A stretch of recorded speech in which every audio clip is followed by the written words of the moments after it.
कयाम बयान नै सिज सूर नवा मिलन सही न सघंदी जान।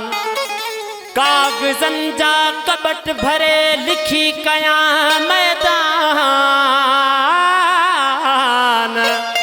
मस घुराया मुल्क जी तब पूरो न थे दास्तान।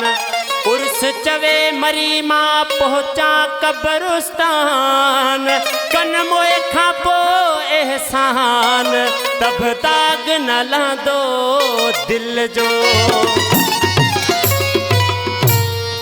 हो दिल दर्दन खां आज़ाद नवा हिते कंहिं मजबूर जो दाद नवा।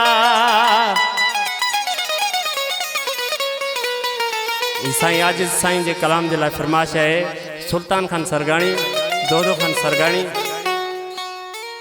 आज़ाद सरगाणी खास।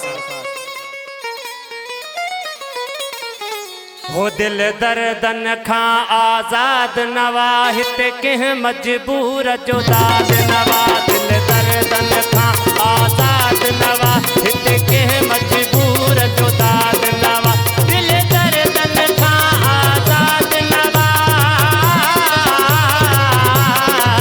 दिल दर्दन खां आज़ाद नवा हिते कंहिं मजबूर जो दाद नवा। दिल दर्दन खां आज़ाद नवा हिते कंहिं मजबूर जो दाद नवा, हिते कंहिं मजबूर जो दाद नवा।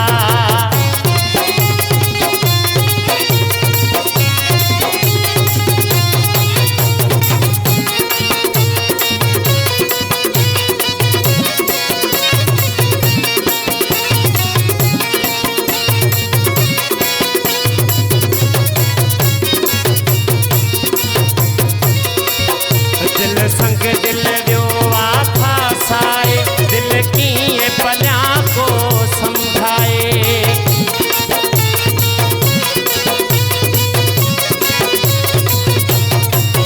दिल संग दिल वियो